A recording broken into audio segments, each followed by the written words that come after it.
Buddy, welcome to the Shouldy Show, Shouldy, Shouldy, Part 2, with the wonderful, magnificent, beautiful, and brilliant David Burns. No, Dr. Jill Levitt, and the old Dr. David Burns. Brilliant the and old beautiful fart. David Burns.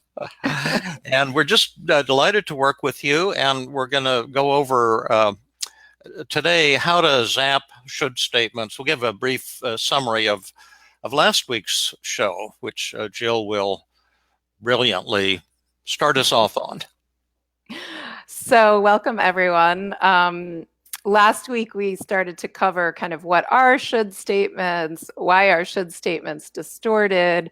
We talked about self-directed shoulds. We talked about other directed shoulds. We talked about hidden shoulds, like, when you say the world is unfair and you're actually saying things shouldn't be the way that they are. And we talked a little bit about the history of should statements. And then I think we just kind of started to scratch the surface on how to challenge and change should statements. We talked a little bit about positive reframing, right? Looking at sort of what are the benefits of telling yourself I should be better, and also what does it show about you that's really kind of positive and beautiful. What does it show about your values? And we even went so far as to talking a little bit, David, you and I both gave examples of times where we use the semantic technique and the be specific technique, which we'll probably go over again today, to work on our own should statements. Absolutely. And also welcome to Bernie Bilecki from the East Coast, our most wonderful and admired colleague, friend, and fan, and the beautiful and brilliant Lisa Kelly, who makes all of this good stuff happen. Hi, Lisa. And we've got Marla and Lael, and we've got Sean and Mark and Bashkar Mukherjee. And so welcome everyone who's watching. One quick thing before we dive in to how to zap our own should statements. What's the difference now, Jill, between healthy should statements and unhealthy should statements? Should we always get rid of our should statements, or is it okay sometimes to have should statements? Right. Well, we talked last week about how there are certain shoulds that I can't remember how you worded it, David, but that are real shoulds, like, for example, following the law, right? The actual legal shoulds are like I shouldn't speed because I will get a ticket, right? We talked about the legal shoulds. We talked about kind of the laws of the universe shoulds, like if I drop this pencil, it should fall because it will fall because of the laws of gravity. And we talked about some moral kind of ethical shoulds, right? And we kind of made the distinction between thinking that these might be healthy shoulds. In other words, they really do kind of exist as laws, black and white. Whereas when we tell ourselves things like I should be a better mother, or I should be as great of a therapist as David, these are not actual laws. Like, it doesn't say anywhere the type of mother I'm supposed to be, or that all mothers, don't make any mistakes. And that those are the sort of unhealthy shoulds that make us feel, badly about ourselves or angry with others. Right. And you see a lot of shoulds going on in the world. Lisa Kelly has advised me to avoid political issues one way or the other because people get so fired up. But in the realm of politics, you see a lot of shoulds, people direct should at each other. You shouldn't think that way, and you shouldn't have this or that idea. You shouldn't support abortion, or you shouldn't be against abortion, or whatever. And we're not trying to change the world here. Our role is not evangelists, but therapists. And so our role is to help people who come to us with problems that they want help with, either relationship problems or emotional problems like depression, anxiety, guilt, shame, and so forth. That one of the reasons for that problem would be using unhealthy shoulds. Now, let's take a quick example from the woman who got us started on the show. Was her name Hillary? That doesn't sound right. There's another woman named Hillary who sent me some good relationship questions we can address on a future show. But I can't remember her name, but it was awesome. And I don't have my notes from last week in I front might of be me able to here. pull it up. But But did you want to paraphrase it, or is yeah. that She was saying that she was getting hung up with should statements. She was judging others with should statements and judging herself. And one of her should statements was, "I should not judge people who make racist, sexist, or gay bashing comments. I should try to have empathy for them. I should not dislike them." Now those are some classic should statements. Now the first thing you always want to do, anytime you have a should statement or any negative thought that's upsetting you, is do a little bit of positive reframing. That's one of the many breakthroughs in team therapy, as opposed to conventional CBT, as well as most other forms of therapy, is to see, because resistance to change is very strong, and some of the strongest resistance in the world is the resistance to giving up should statements. And so one way to melt away the resistance is to take a look at what the should statements say about you that's beautiful and awesome. Now, let's take the woman who said, "I should not judge people who make racist, sexist, or gay bashing comments. And I should not dislike them. I should have more empathy for them." Now, before we show her how to smash these should statements and free herself from the trap she's got herself in, what, Jill, do these should statements show about her that's positive and awesome? On the one hand, that's one of the two resistance melting or positive reframing techniques. And the other one is, what are some benefits to her in telling her giving herself these should statements? Those are two distinct forms of positive things about these negative should statements that are so upsetting to her. What do you think, Jill? Yeah, so I'm happy to answer it. And I'll also encourage the audience to go ahead and write your thoughts in the chat box. And I'll give it a go, and then we'll kind of take a look at the chat box and see what you guys have to contribute. So remember, she's telling herself, "I shouldn't judge other people who are racist and sexist." And so when she tells herself that she shouldn't judge people, she basically, what it shows about her is that she really values and wants to be non-judgmental, that she, cares about being kind of tolerant and understanding and empathic. That sounds something genuinely beautiful about her. We can kind of take turns on this. Yep. Another thing, good thing about making these kind of should statements to herself and feeling some guilt and shame and anxiety is it keeps her on her toes. It's really easy for all of us to be insensitive from time to time. And I sent out a memo, for example, to the group on why it's so hard to learn team therapy, and then Jacob Towery added to it, and then I've added more to it. I'm real excited about it. But one of the hikers today pointed out that some of my tone there was a little bit negative, and that, like, it sounds like a put down to therapists who are so codependent, so narcissistic, and compulsively try to help and things like that. And so it's easy for parts of our personalities or selves or to leak out that could be hurtful to others. And so if you give yourself some of these should statements, it keeps you on your toes and reminds you to focus on being insensitive. And I think almost all human beings have the capacity to be kind of irritating and annoying at times, and for the dark side of our personality to come out. What are some other benefits? Sorry, you were saying it. And so then when we beat up on ourselves about being, let's say, irritating or annoying, or in this case, kind of intolerant and judgy, it kind of keeps us on our toes and reminds us how we really want to be, right? It's kind of when we're self-critical like that, then it kind of shows something really beautiful about us. And if you feel some anxiety, guilt, and shame, that too shows something beautiful about you, and it helps you keep moving in a positive direction. Right. Absolutely. It looks like someone wrote, David, very much in line. Sean Stiller wrote, it says that she's tolerant and open-minded, that she has high ethical standards.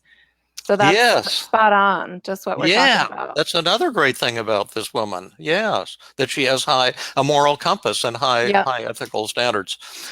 And so we could add to this list, but we want to keep the positive reframing Yep. a little on the short side today. And then after that, we would say to her, given all these beautiful things about you that these should statements, these so-called negative thoughts show about you, why in the world would you want to change?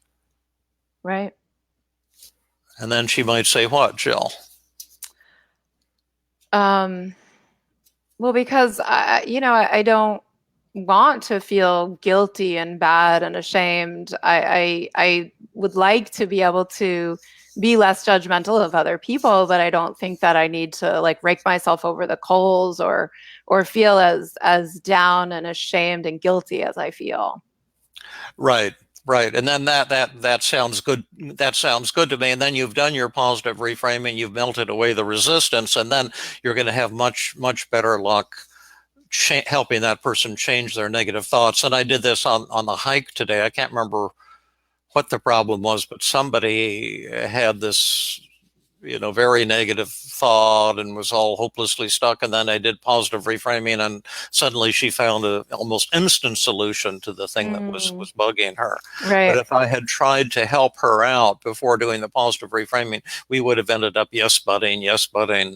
Absolutely, right. And so it's causing it for me, if this were me, it would serve two functions for me. One is that I would feel kind of proud of my symptoms. Like I'd be like, yeah, I guess that's true. I do beat myself up, but when I beat myself up, it's showing that I really care about not being a judgmental person, which is really true. And so then I could feel kind of happy about the fact that I'm making myself feel Yeah, bad, right. right? And then Yeah, also it puts me in the position of arguing again, sort of against you for change rather than you being like, Jill, you really need to let yourself yeah, off the hook. You're being too hard on yourself. And then I might be like, no, no, no, but exactly. really I am too judgmental. Instead, it puts me in the position of kind of saying, hey, I really want to let this go. I want to let myself off the hook. I want to be kinder to Yeah, the myself. paradox is we're going to sell this woman on how great it is to be judgmental. Right.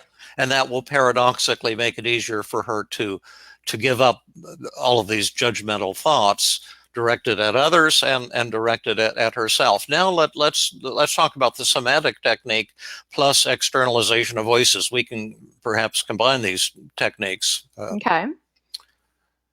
Well, I can define very quickly the semantic technique we talked about last week as well. But it's actually very useful. It's the idea of really, I kind of circle the should statement in the sentence. So if the sentence was, I should have more empathy for other people, I should never dislike other people, I kind of say, could we take that should statement out? It's very blamey. It's very scolding, and can we replace it with some language that shows that you really value this, that you care about it, but you're not, let's say, being so hard on yourself. Does that sound right, David? Do you have a different Perfect. way of teaching that? Perfect. It's a very humble, simple technique, but it can change your life if you really take it to heart. Um, let's go ahead. Yeah, no. So should we practice doing that then, or how do you Yeah, want to do that? and let's practice with externalization of voices to give it more punch. Great. Do you want to be the therapist or the patient? Well, I'll be the negative thoughts, Okay. and you can be the positive thoughts. Sounds good. And so, in externalization of voices, one of you can do this with a therapist, you can do this with a friend, you can actually just do it on a piece of paper, draw a line down the middle, and the left you put the negative self, and the right you can put the positive self. But in this case, we're going to do a role play, and I'm going to be the negative self, and you, Jill, can be the positive self, and then I'm going to verbalize this negative thought that this woman is asking for help with, and I'll be the self-critical self, and Jill, you be the self-loving self.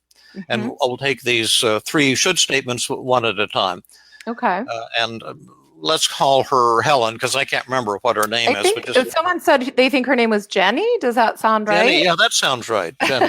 And if we're wrong, we apologize, because actually we loved your email so much that we're spending 2 Facebook lives on it. So we apologize if we I'm have trying the to name see if we wrong, have right? a Jenny here. But we'll be better prepared next time someone asks a question to actually credit you with the right name. Yeah. Oh, by the way, Rob Wiley and our ensign, this is so weird, theoretically scary, therapeutically scary, and yes, it is. Right.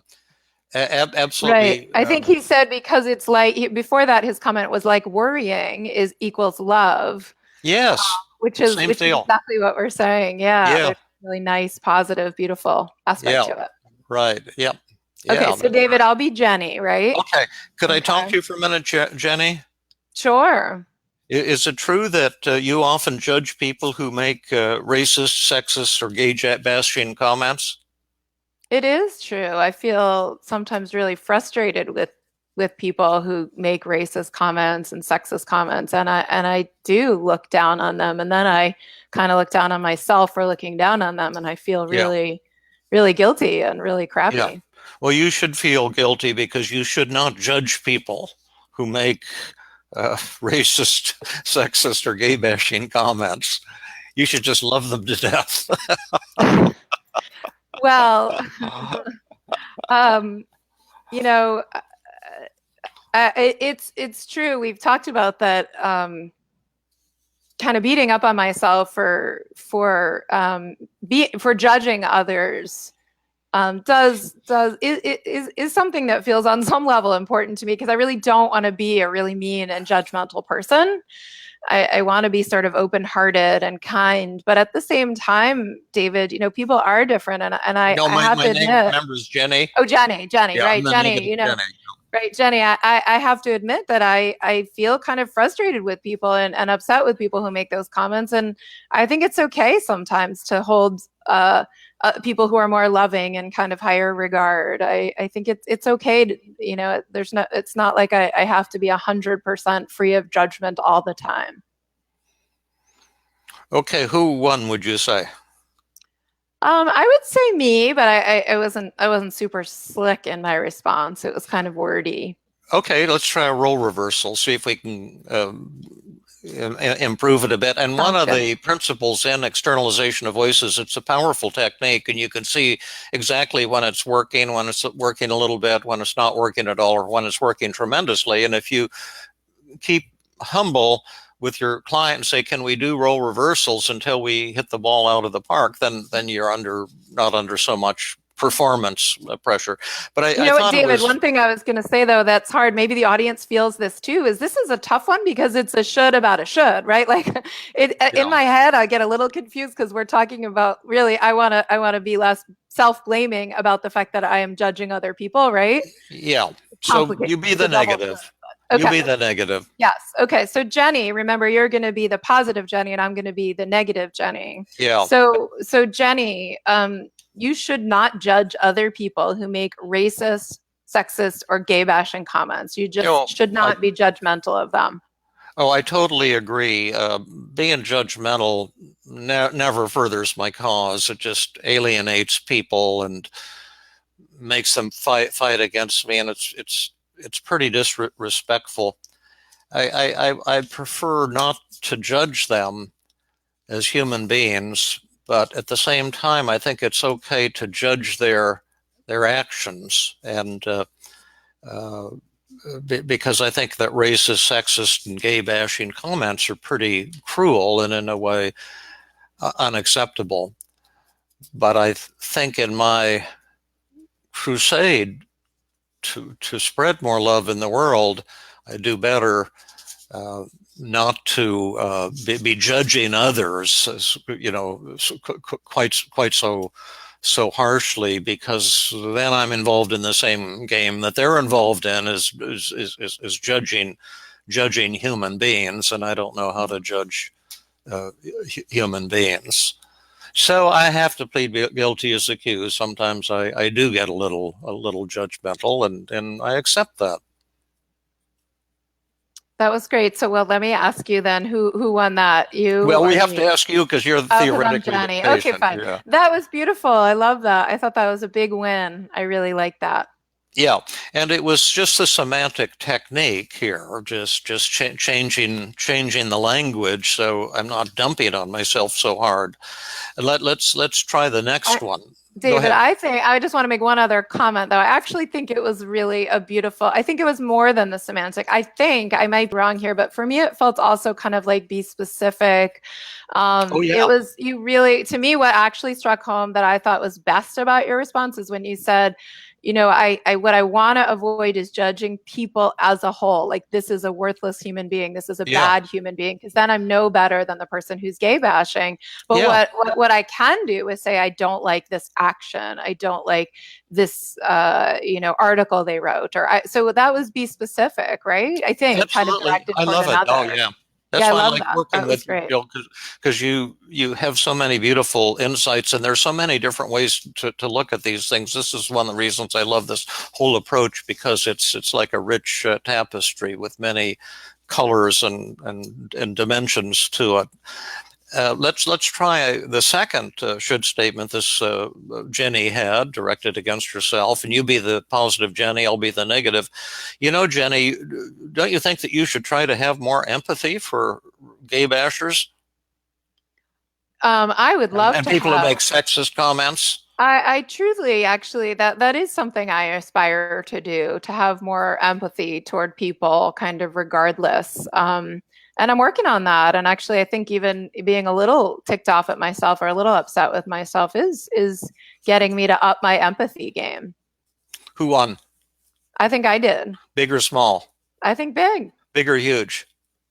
It felt huge to me, but I don't know. Maybe there No, was I thought it another was way huge. at it. Yeah, I thought it was huge. And again, it was just the semantic technique, getting the should out of there. Yep, You and don't just have saying to I go. would like to, or Yeah, that would be great if, or yeah, I can aspire to have greater empathy all of my life, and if I can develop empathy for the people who irritate me the most, that would be a tremendous high level accomplishment, yeah. something to work for.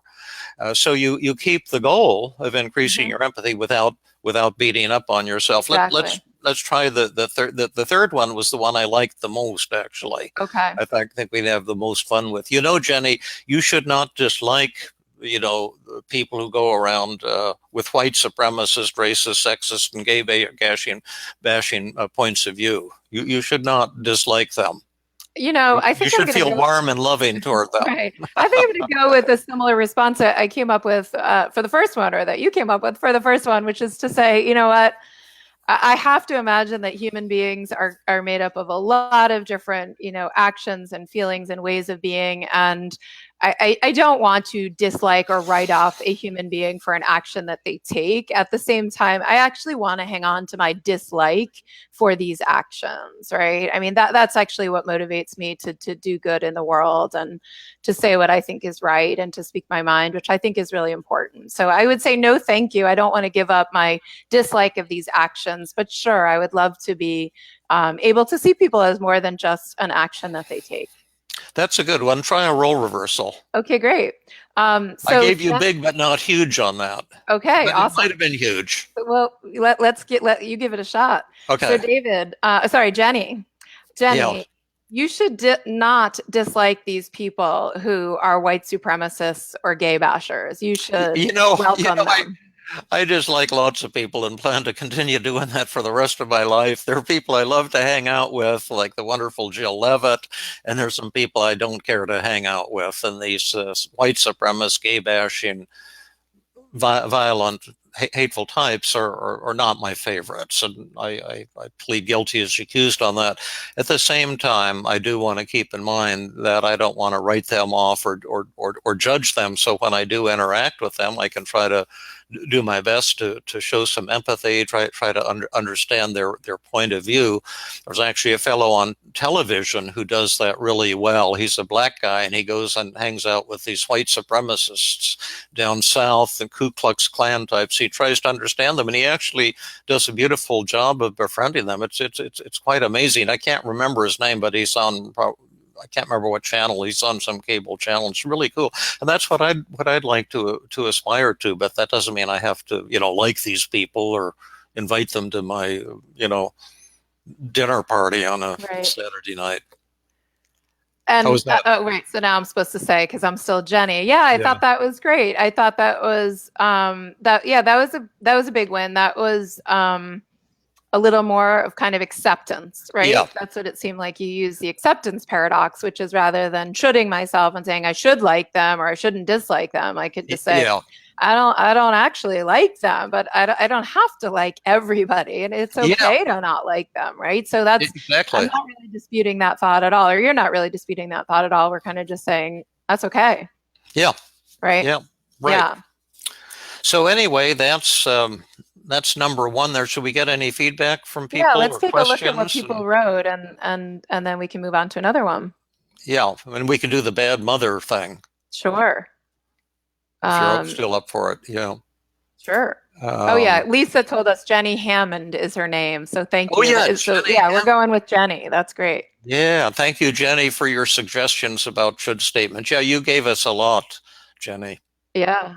So yeah, I think people were mostly commenting on what we were doing, which is actually excellent. I'm so happy to see people are engaged in catching what we're doing. The semantic technique.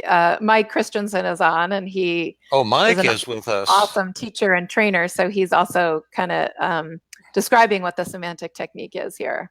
Oh, is there something to read?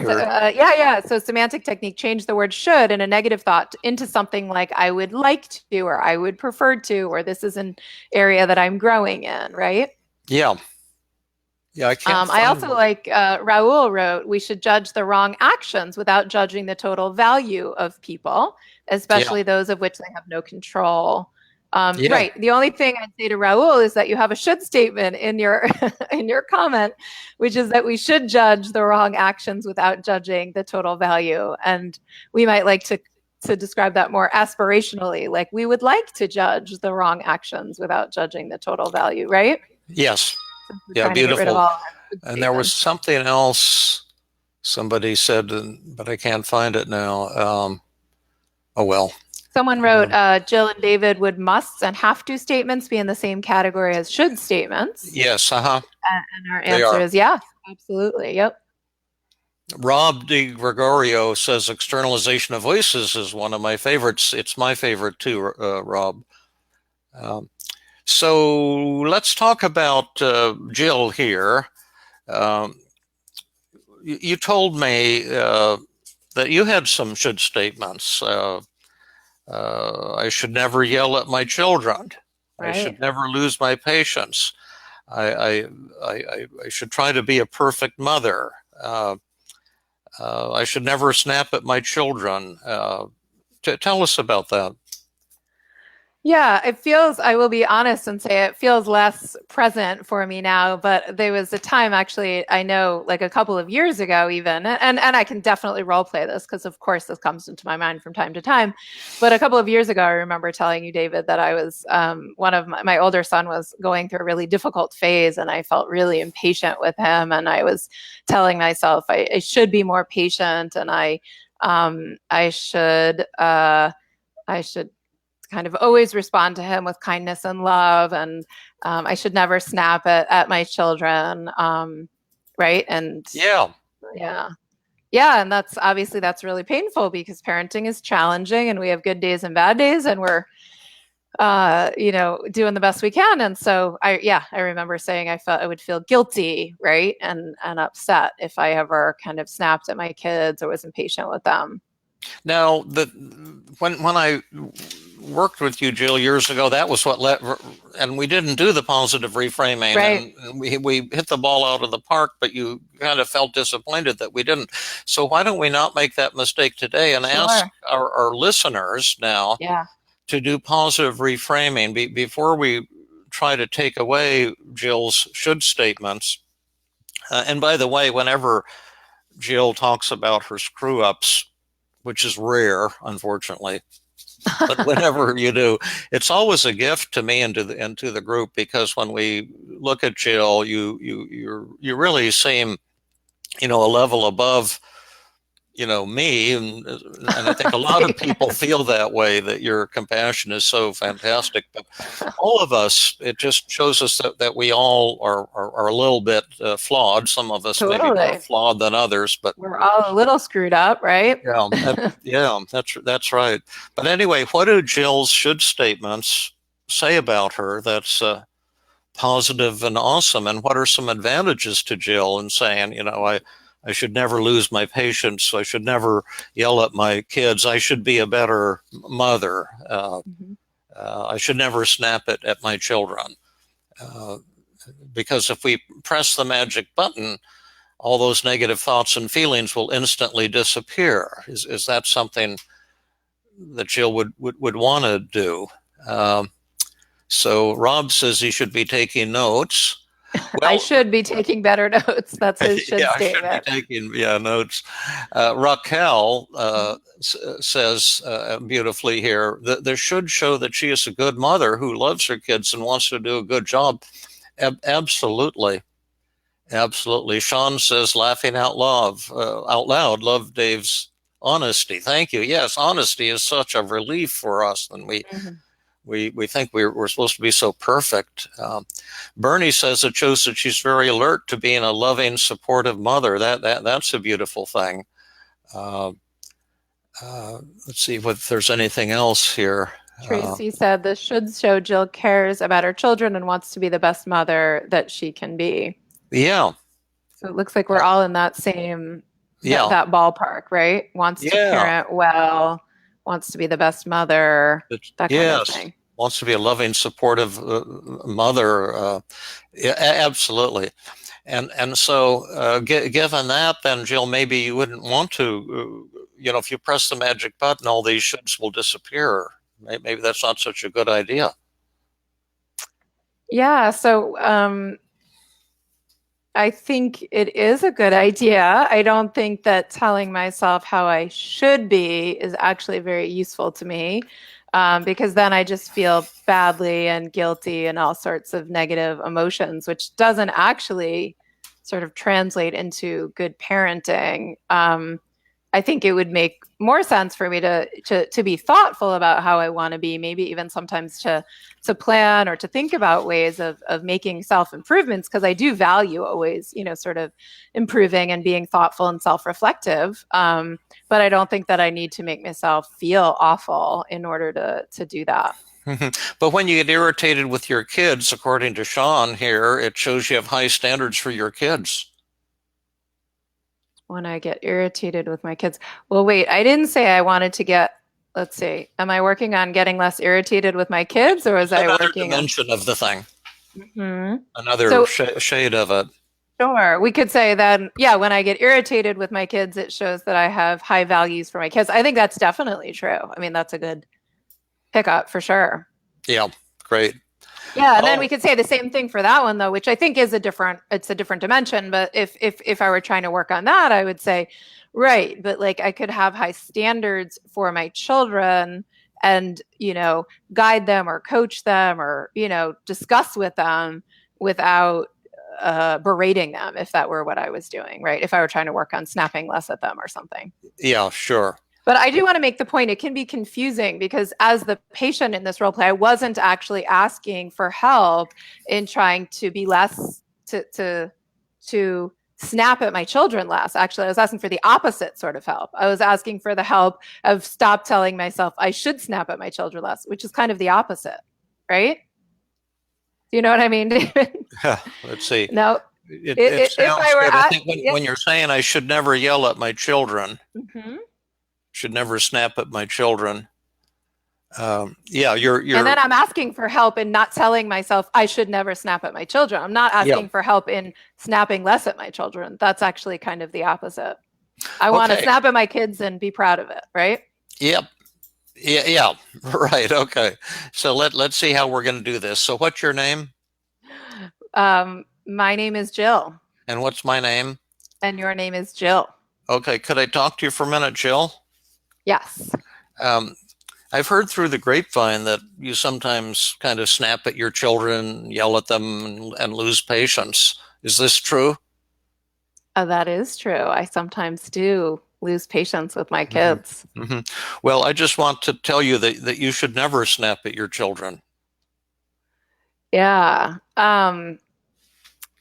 Let's see. So, I was going to say maybe in an ideal world that's true, but I don't even think that's true. I actually think that I think I do a really good job with my kids, and I think that sometimes snapping at them from time to time is actually okay. I think sometimes I need to be a little bit, show a little bit of frustration or anger, and sometimes talking about it kindly even isn't the best. I need to kind of, express my feelings openly from time to time.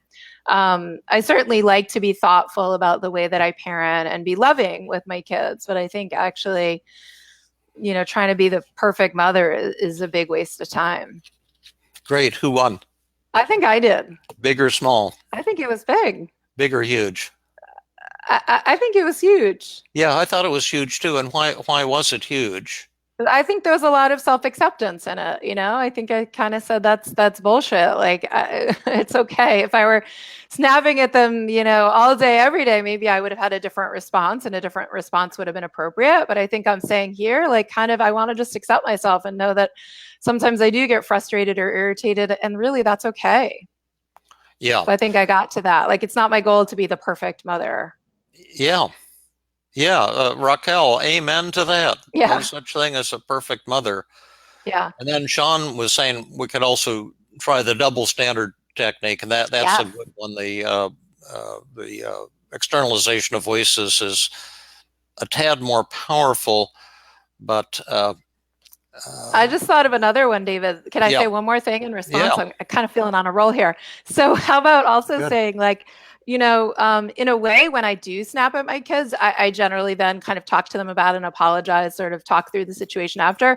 I think I do it. I think it works well in sort of modeling imperfection and modeling sort of losing your cool with someone, coming back, making repairs. I think that's probably a lot better than sort of walking around as some like perfectly emotionally regulated parent, actually.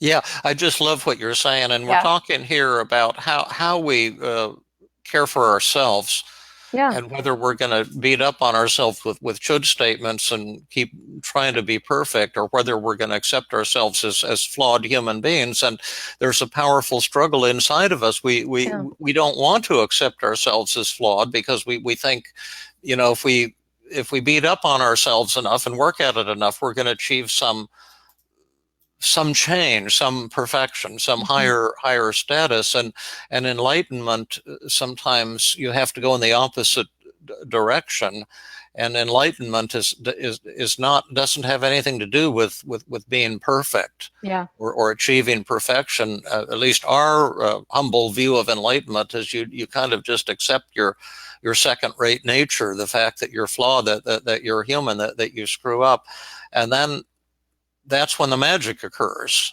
There is something magical about enlightenment. All of a sudden I felt kind of lighter and like, kind of happy and excited thinking about that's actually maybe even, good from time to time to mess up, and then to apologize, and then to talk about it, and to sort of model that way of being. To use our failures as an opportunity to develop more loving relationships.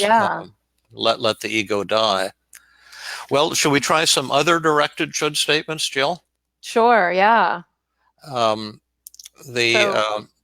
Which one? What should we try? We have a list of them too, right? Well, we'll just get people warmed up, and maybe if you've got, Sean says one of those Buddhist deaths, Dave. Yeah, yes, it's one of the Buddhist deaths. There's 4 Buddhist deaths, although the Buddha was only aware of one of them. But there are 4 deaths, and this is one of the 4 for sure. I got some Amen sisters in there, which I liked. Oh yeah, like there are a lot of comments being like, "Yes, love the acceptance, Amen." So that's fun. Lisa, I love being flawed and average.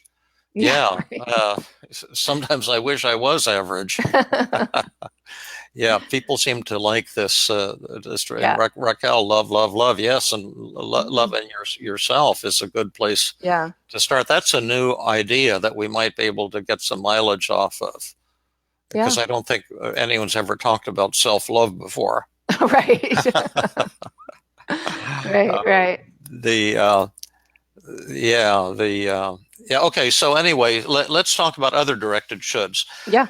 And this one is arguably even tougher to let Yeah. let go of. When you start shooting on someone else, you get angry, you feel morally superior, you feel ticked off, you want to get back at them.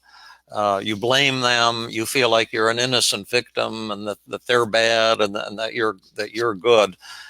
For example, that driver shouldn't cut in front of me in line, and or when I'm in a hurry, or shouldn't cut in front of me, and that kind of thought can trigger road rage, and then you flip the guy a bird or the woman a bird or whatever, and then they get ticked off, and pretty soon, bad exchanges happen, and often culminate in violence. And then other directed shoulds. People should be more tolerant. People shouldn't be so stupid. People shouldn't support this or that political candidate. They should see what a loser she or he is. They should see how stupid this candidate is, and what stupid ideas he or she is supporting. So-and-so shouldn't complain all the time. Most of us have some friend who's constantly complaining, and you try to cheer them up, and then they keep complaining and tell you that won't work and that won't work. In fact, we worked on that problem on the hike today from a variety of perspectives. My patient should do his psychotherapy homework. That's one that a lot of therapists have. My patient shouldn't be so resistant, so oppositional, so irrational, or my friend shouldn't be, or my family member shouldn't be. Or my husband should be more helpful. I hear that a lot from people and from patients, or my wife should be more helpful, or should be this way or that way. Yeah, or my husband or wife or partner or friend shouldn't be so critical, shouldn't be so stubborn, shouldn't be so demanding. So let's see Sean if we got any. Sean wrote, people should always agree with my logic or reasoning. Yeah, that's a good one. Right. And Ron Funk says, check out Dr. Burns' book, Intimate Connections. I'm not sure. Someone else had written in the chat box something about her social anxiety, looking for a resource. So it would derail us at this point, but yeah, that's a great answer. Oh yeah. Thank you. Life should be just as I want it to be, right? Yeah, right. So what about anyone else? Basically, we're inviting you to add any other directed should statements to the chat box.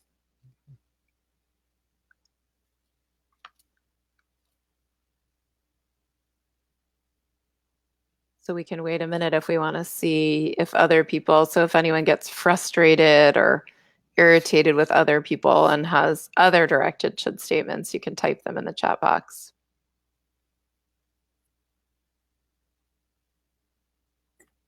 I'm having one right now. People should type should statements into the chat box. Well, we can practice with any of the ones that we have, David. We have great examples, and if we want to do another one. Which ones? Do you have a favorite one there?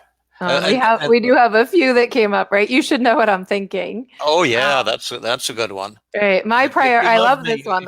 If you love me, you'd know how I'm thinking and what I want and how I feel. Yeah. Right. I love this one. Sean wrote, my priorities are rational, and therefore everyone should agree with my priorities and act accordingly. That's a good one. Rob says people should not be rude. Right. That's right. When I did a session with a guy who got angry in movie theaters. He would get rage attacks when people are talking, and people shouldn't talk in movie theaters. Yeah. Well, should we talk about what doesn't work before we talk about what does work? Sure. You mean in treatment? Yeah. Sure. One of the techniques for should statement was developed by Albert Ellis, and his idea was, examine the evidence.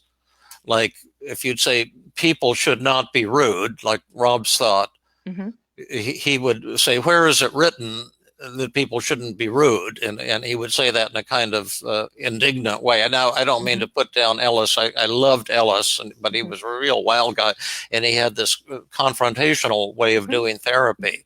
And he was trying to get people to see that, like when you say people shouldn't be rude, he would say, well, where is it written? He was trying to point out that when you make this statement, it's incredibly grandiose. Like the universe should conform to your expectations. His idea, and it was a basically good idea, it just doesn't help people very much. But it's like saying cats should not enjoy torturing and capturing and torturing and killing mice. Mm-hmm. Because we find it gross. But Right. but why shouldn't they? I mean, that's their nature. It's evolved for millions of years. Right. And human being nature is to be rude at times. Right. And almost all of us are rude sometimes. We like to deny it. We like to look at other people's rudeness. We don't like to look at our own. But I'm rude often, and sometimes I'm intentionally rude and proud of my rudeness, to be blunt about it. And the idea that people shouldn't be rude is kind of irrational, and it's as if you're the center of the universe. That was Ellis's point. Mm-hmm. Should we say anything more about that, or you were going to say something though, David, about what doesn't work? I was wondering. Well, that's the thing that doesn't work, because in my experience, for some people that will work, but for some people it just sounds like now Ellis is shooting on them. Right, exactly. Like you shouldn't have should statements because your shoulds are all irrational. Right, I see what you're saying. Right, that you shouldn't type, think that way. I see what you're saying. And while he had a fantastic vision from a philosophical point of view, and he was right, mm-hmm. it's kind of intimidating. Dominic says Ellis, confrontational, sounds like my kind of guy. Well, a lot of people. He's David's kind of guy too, right? Yeah, I loved him. Yes, like he used to give these free demos in New York, and I won't wander too long here, but this is a good story.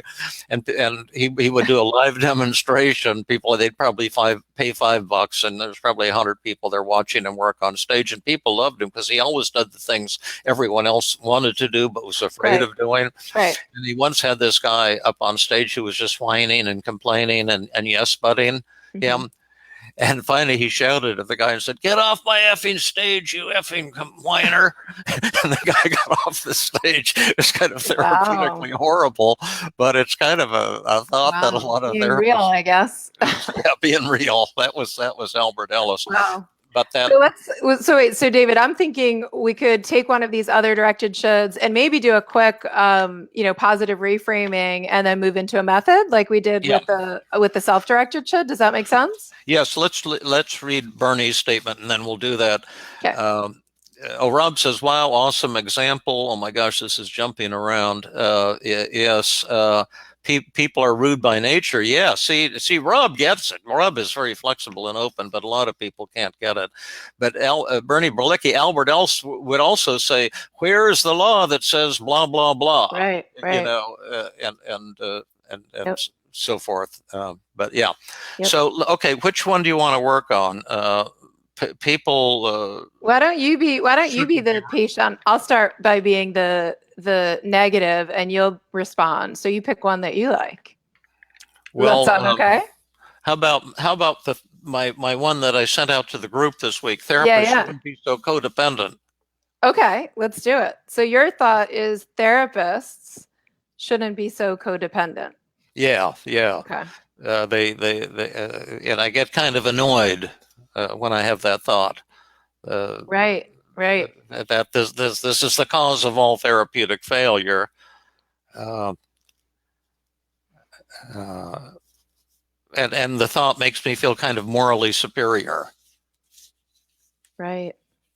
So we were going to start. So David saying your other directed should is you're thinking therapists shouldn't be so codependent, right? Yeah, they should learn be able to hold their patients accountable, and not push their patients to change, and sit with open hands. And so that's your thought. And then what we want to ask you first, then, David, right, is what does this thought, and we want the audience to type this in too. What does this thought show about you that's really positive or awesome? How does it show something really wonderful about you, and maybe even how is it kind of working for you? How does it benefit you? Yeah. You want me to do it? Let the audience do it first. Make it an exercise for them. An opportunity, yeah. So you want to think about when David thinks therapists shouldn't be so codependent, what does it show about David that's really awesome? And at the first point, we have to say this is a problem David has brought up, Right, because it makes him kind of cranky sometimes, and right, therapists feel put down, and it can be a right, problem in teaching to be real negative with people. They get hurt right. and defensive. So, Yeah, so we uh, have our first one, which is absolutely spot on. yeah, So Lael, I don't know how to say that. I think Lale. She said you take your profession very seriously, yeah, which is totally true. Is that true about you, David? yeah, absolutely. You take your profession really seriously. And Sean is saying it shows that you have a kick-ass approach for therapy. And we can add, that you feel really hopeful and optimistic and will help other people. And so you feel kind of frustrated and angry with people when they don't want Yeah, to learn it. yeah. And then Shows, Sean Stiller says Dave is rebellious, and I'm Lutheran, so it makes me feel like Martin Luther. Remember, yeah, he pounded something on the door yeah, of the Catholic Church, that he broke away from the Catholic Church because it was all about penance rather than forgiveness, or whatever his insight was. Grace, we're saved by grace. yeah, So he was like kind of an angry rebel. So when I think that thought, then I can be like, Martin yeah. Luther. And we could say that's kind of positive, David, right? Like it feels good to be kind of on a crusade, right? Yeah, It shows that you're passionate, that you care really deeply about what you're teaching. yeah, And that's yeah. what Bernie wrote. He's passionate about doing good therapy and really helping people. Someone else wrote that you wish to encourage greater effectiveness in others. Shows that Hmm. David Burns values effective therapy and wants all clients to get the best possible treatment. Yeah. Shows that you Ron don't says, want the therapeutic relationship to be symbiotic. yeah, Ron wants to help therapists see their blind spots. I love that. Yes. That's a good one. Uh, Dedicated to healing patients. Profoundly dedicated. Yes, that's beautiful. Dave is rebellious. Yeah, he's passionate. Wants to encourage greater effectiveness. Yeah, yeah, right. So, and then this is really kind of like a form of empathy, because these are the reasons that I cling to sometimes these points of view, that can be a little off-putting to Right. people. So then, David, I would say, is it fair to then say to you, so David, given all of these kind of beautiful values that this thought shows about you, right? Why would you want to give it up? Shouldn't you just keep thinking to yourself, therapists shouldn't be so codependent? Why would you want our help in changing this thought? Well, I have to admit that all that stroking, beautifully feeds my voluptuous narcissism. Just make me feel good. But at the same time, then I might say that sometimes, like in my workshop in Whistler, I was just very warm and kindly toward every single person, and I had the highest ratings by far that I've ever had in a workshop. And so, if I really want to maximize my Mm, effectiveness in teaching, as well as the joy in teaching, maybe this would be something to tone down a little bit, or at least most of the time, while allowing myself to be a pain in the ass every now and then, just to stay well rounded, but I love it. try to tone it down a little bit. I love it. And just so you know, David, lots of people wrote paradoxically, better keep this one, or maybe you shouldn't give up this mindset, Yeah, yeah, which is and great, and right? that's really, you're all doing really good paradoxical agenda setting, Yes. because when you say to your patient and you see maybe you shouldn't give this up, that's when the magic occurs. And up until that point, the therapist and patient have had different roles. Once you say that, you have become the patient's subconscious resistance. Once you see that the patient really should not change, that's when the change will occur. It's And another that paradox. Totally. And that was so cool, though, David, that you kind of said, but at the same time, it is this anger, this frustration, this kind of high standards toward others is working against me, right? When I'm really open and warm and kindly and Yeah, accepting of others is really when they're most open to learning what I yeah. have to say, which is what I really want in the long run. But And this also, is, I can be kind of pissed off from time to time, too, yeah, yeah, right, Right? right. And it's exactly the same with, with the cats.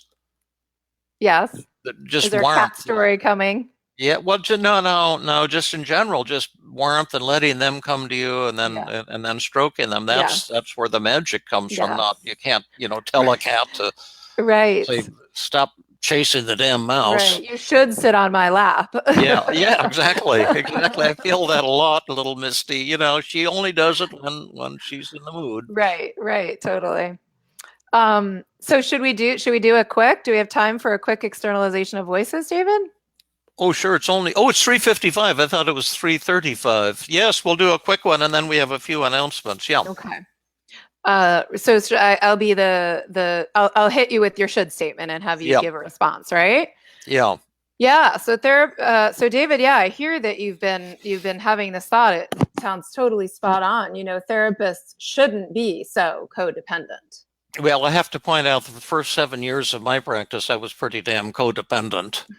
Compulsively try to help every patient. And I think that a lot of us go into this profession because of our compassion and the joy in seeing someone change. And so everything has a positive and a negative side. And the negative side is codependency and jumping in to help prematurely. But the positive side is this shows that the therapist has a real love for others and that's showing something really, really beautiful about them too. And maybe I need to emphasize that.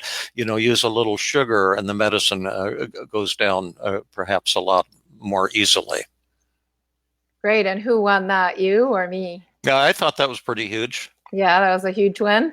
Yeah, I thought. What did you think? Awesome. Yeah, no, I thought it was great too. It was actually just showed a lot of compassion for others, right? It kind of you actually ended up not telling yourself like they actually should be codependent, but rather just kind of having a lot of empathy and understanding for therapists. Yeah, it seemed like the should statement kind of melted away. Yeah, right. Yeah, like it makes sense that therapists can be that way. In fact, it shows something beautiful about them. Yeah. And those who want to change the world, I mean, there is a point for fire, but there's also a point for warmth rather than burning people alive. A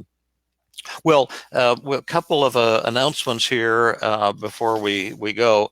Well, one, and I don't even have the announcement. There's still a few slots left at the intensive, which starts a week from tomorrow, the South San Francisco intensive. And so if you're interested, it's usually a wonderful workshop. Jill and I are going to do a live demo the first night. And my friend Mike Manor is going to fly out from Wisconsin just to film the live demo with his fantastic new ultra high definition camera. So, wow. And Rob, who's with us today, might volunteer to be our patient, and that would which be fun. Be cool. But with an issue that I think a lot of us can identify with. And so the best way to do it, since I don't have that 800 number and stuff. David, Lisa actually posted it in the comments. So it's August 6th through 9th in South San Francisco. And Lisa posted, go to www.iahb.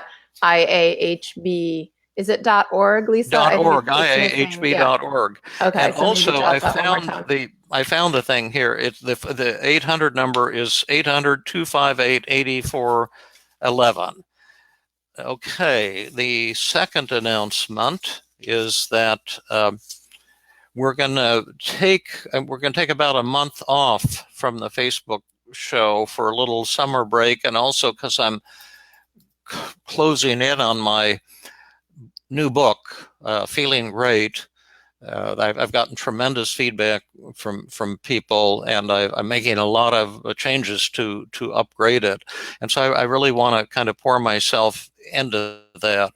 Absolutely. And then I think for for the winter, do the Facebook shows once a month rather than once a week. And then we'll reevaluate that, and we can always go back to a more frequent schedule if people want that. So send us ideas for the Facebook show that's coming up. And did you mention it's going to be September 9th, Jill? That sounds right. Yeah. So we don't want to do it the Sunday of Labor Day weekend. So we'll do it the following Sunday. But in general, it'll be the first Sunday of every month when we'll do our Facebook show. But we'll make an exception for Labor Day weekend because a lot of people will be unavailable. And we really encourage people. It's really fun. I thought this was a really fun last 2 sessions because Jenny sent in this great question with lots of details about her negative thoughts and things like that. So if people want to see us covering material that's important to you, please send David an email. And the more specific you are, the better, the patient's thoughts, your thoughts, things like that. And we can craft our future agendas around your wishes. And Rob, I don't want to let the cat out of the bag, but Rob said, would you try that positive reframing with a panic attack? Rob, absolutely. I was going to reveal this next Monday at the intensive because I didn't want to cure you too fast. But yes, your panic and fear of being alone shows your beautiful love for your mother, Rob, and it's a beautiful thing. And we may cry about that a little bit together a week from Monday night. Panic attacks and unable to sleep. You're a beautiful person, Rob, and it's your anxiety and panic and insomnia is a direct manifestation of what a fantastic human being you are. And lots of times, David, I don't know, Rob, but generally speaking, when people are having panic attacks, a lot of times they're really kind of hypervigilant to their body. And what shows about them is that they're kind of self-protective and they're trying to be safe and to be careful and to be cautious. And those can be positive attributes too. Yeah. Right? So I protect myself, can function well, and more. And we'll get into all of that a week from Monday. But we're probably also going to do some cognitive flooding and some other really, hopefully helpful and maybe even amazing things. So. And I would say the only promotion I wanted to add, I think Mike put it here, but if you are interested in further training with myself or any of my excellent colleagues like Mike Christensen or others at Feeling Good Institute, you can go to feelinggoodinstitute.com/training. And there's lots of options there. You can join us online for trainings. David and I are doing a bunch of one-day workshops this year that we're going to live stream for continuing education credit for therapists. And so there's lots of options, and that's all on the feelinggoodinstitute.com/training website. Are people like Mike Christensen and Jill Levitt available for treatment if people are watching and want to get straightened out? Absolutely. So I think Mike put my email address there if you're interested in referring patients. It's Jill Levitt at feelinggoodinstitute.com. But Mike, you should also put your email address as well. Mike is a fabulous therapist and trainer. Yeah, if you're in Canada, Mike can treat you anywhere you are through telemedicine now. So that's another fantastic option. Or if you want training in the United States or Canada, both Jill and Mike have online training classes and do individual mentoring and supervision too. And they're both like about the best teachers, psychotherapy teachers on planet Earth. Thank you. We should say thank you to the audience. Was really fun today. Lots of interaction, lots of great ideas, right? Like really, I thought so. Very involved and totally spot on with their comments. Yeah, absolutely. Beautiful stuff. Beautiful stuff. Well, shall we count to 3 and say goodbye? Sounds good. I'm going to count from 1 to 3, and your eyes will open and you will awaken, and you will not remember any of this, but you'll feel wonderful. Here we go. 1, your eyes are opening. 2, your eyes are opening. 3, you're awake, and you're going to have a wonderful evening. Sunday. Take care. Bye-bye. Bye-bye.